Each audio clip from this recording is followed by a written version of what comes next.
Hello guys, welcome back to the channel. तो पिछले episode में हमने देखा था कि मैन फेंग और शिकियो मिलकर मिसिस चू के घर के नीचे वाले रास्ते से टेनिको टॉम तक पहुंचने की कोशिश करते हैं, जहां पर उनका सामना होता है एक बहुत बड़े सांप से। अब चलते हैं आगे, लेकिन उससे पहले आप सब लोग वीडियो को एक लाइक जरूर कर दें। एपिसोड के स्टार्ट होते ही हम ये मू रोंग को देखते हैं, जो town of the Tom king का यंग मास्टर है, और वो टॉम गार्डिंग गुड को बिलोंग करता है, जो अपने घोड़े पर बैठकर अपने सिपाहियों के साथ कहीं जा रहा था। तभी उसे अपने टाउन में से काफी सारे उड़ते हुए होली लैंप्स दिखाई देते हैं। सिपाहियों से पूछने पर एक सिपाही उसे बताता है कि टाउन की लड़कियां जानती हैं कि आज आप कहीं जा रहे हैं, और आपकी अच्छी वापसी के लिए उन्होंने ही इन होली लैंप्स को हवा में छोड़ा है।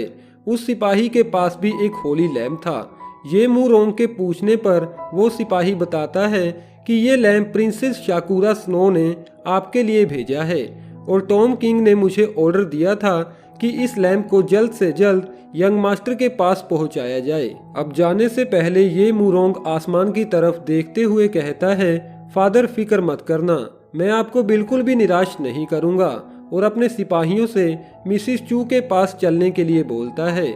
आगे हम मिसिस चू को देखते हैं, जो अपने कहीं ख्यालों में खोई हुई थी। उनकी एक फ्लैशबैक से हमें पता चलता है कि मिसिस चू ने ही अकुमा को उस टॉम के अंदर बंद होकर मरने और यूनिकॉर्न लॉक रिएक्टिवेट करने के लिए मजबूर किया था। आगे हम देखते हैं कि शिकियो रस्सी की मदद से मैन फेंग को वापस ऊपर खींच लेता है, और मैन फेंग उस बड़े से सांप का खाना बनने से बच जाता है। मैन फेंग शिकियो से कहता है, क्या तुमने उस बड़े से मॉन्स्टर को देखा? तो शिकियो कहता है हाँ, और उसकी शेप से मुझे लगता है कि वो एक बड़ा सा पाइथन है। मैन फेंग शिकियो से कहता है कि हमारे पूर्वजों ने तो हमें इसके बारे में कुछ नहीं बताया था। शिकियो कहता है हाँ, लेकिन अब हमें कुछ न कुछ तो करना ही होगा। तभी ऊपर से मिसिस चू बोलती है कि तुम्हारे पास अभी भी मौका है, तुम चाहो तो तुम दोनों जिंदा वापस आ सकते हो। लेकिन शिकियो कहता है कि हम टॉम रेडर्स मरने से नहीं डरते, और वैसे भी ये तो एक छोटा सा कीड़ा है जिसे हम बड़ी ही आसानी से मार डालेंगे। इसके बाद मिसिस चू ये मू रोंग के पास चली जाती है। ये मू रोंग मिसिस चू से पूछता है कि सब कुछ कैसा चल रहा है। तो मिसिस चू ने कहती है कि सब कुछ हमारे प्लान के अकॉर्डिंग ही चल रहा है। वो दोनों मूर्ख टॉम रेडर्स ताइची पॉन्ड तक पहुंच चुके हैं। ये मू रोंग कहता है कि मेरे अगले ऑर्डर तक तुम उन दोनों को वहीं पर उलझा कर रखो। तभी मिसिस चू पूछती है कि हम उन्हें अभी क्यों नहीं मार सकते। तो ये मू रोंग कहता है कि हमें अभी यूनिकॉर्न लॉक खोलने के लिए उन दोनों मूर्खों की जरूरत है, और टेनिको टॉम के दरवाजे खुलते ही हम लोग शिकियो को मार डालेंगे, और उसकी सारी अरेंजमेंट मैंने पहले से ही तैयार रखी है। जिसके बाद हमें 3 दिन पहले की एक फ्लैशबैक दिखाई जाती है, जहां पर मैन फेंग ये मू रोंग से कहता है कि तुम यहीं पर मुझे मार डालो और खत्म करो ये सब कुछ। तो ये मू रोंग कहता है कि अगर तुम मर गए तो तुम्हारी वजह से और भी बहुत से लोग मरेंगे। तो मैन फेंग कहता है तुम कहना क्या चाहते हो? ये मू रोंग कहता है कि अगर तुम मर गए तो तुम किसी काम के नहीं रहोगे। तो जो लोग तुम्हें प्यार करते हैं या फिर जिन्हें तुम प्यार करते हो, उन्हें जीने का कोई हक नहीं है। लेकिन मेरे पास एक आइडिया है जिससे ये सारी प्रॉब्लम एक ही बार में हल हो जाएगी।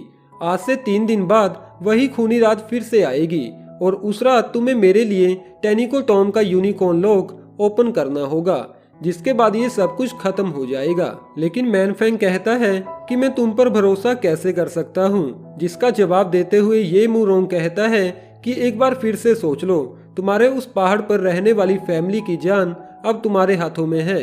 जिसके साथ ही ये मू रोंग ये भी कहता है कि उस खूनी रात पर फाइट के बाद कोई भी टॉम रेडर नहीं बचेगा। अब स्टोरी फिर से प्रेजेंट में आती है, जहां पर ये मू रोंग मिसिस चू से कहता है कि tomb breaking order tomb guardians और टॉम रेडर्स के लिए सिर्फ एक टोकन ही नहीं, बल्कि माउंटेन कुनलुंग के पवित्र खजाने की चाबी भी है, जिसका मेरे फादर को काफी लंबे समय से इंतजार है। मिसिस चू कहती है कि आप जैसा कहोगे सब कुछ वैसा ही होगा। तो ये मू रोंग कहता है कि अगर उस रात तुम वो गलती ना करती तो आज हमें इन 10 सालों का इंतजार ना करना पड़ता। उधर हम मैन फेंग और शिकियो को देखते हैं, जो उस खोदे हुए रास्ते की सतह पर पहुंचने में कामयाब हो जाते हैं। यहाँ पर शिकियो मैन फेंग से कहता है कि ये जगह टॉम मैप से काफी अलग है। मैनफेंग जवाब देता है हाँ, क्योंकि वो मैप 10 साल पुराना है।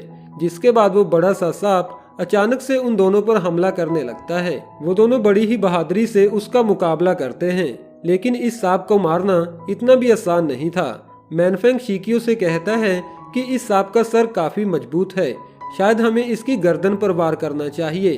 अब शिकियो अपनी तलवार की मदद से उस सांप की गर्दन पर वार करता है, जिसके बाद वो सांप वहीं पर मर जाता है। शिकियो उस मरे हुए सांप में से कुछ मीट निकालकर अपने पास रखने की कोशिश करता है, क्योंकि वो दोनों इतनी जल्दी यहाँ से बाहर नहीं निकल पाएंगे।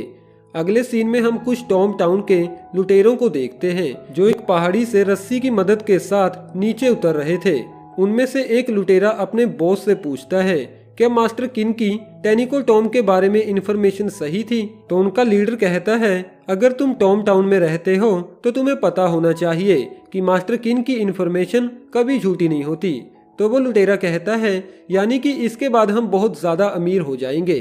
अब तीसरा लुटेरा कहता है कि मैंने तो ये भी सुना है कि टेनिको टॉम के अंदर बहुत सारे सोने और चांदी के जवाहरात हैं, लेकिन उससे भी ज्यादा कीमती है वो टॉम ब्रेकिंग ऑर्डर, जिसकी मदद से हम माउंटेन कुनलुन के खजाने तक पहुंच सकते हैं। आखिर में हम ये मुरोंग को देखते हैं, जो एक पहाड़ी की चोटी पर खड़ा होकर कहता है 10 साल की तैयारी के बाद अब ये शो फाइनली शुरू हो चुका है, जहां पर हमारी सीरीज का दूसरा एपिसोड खत्म हो जाता है।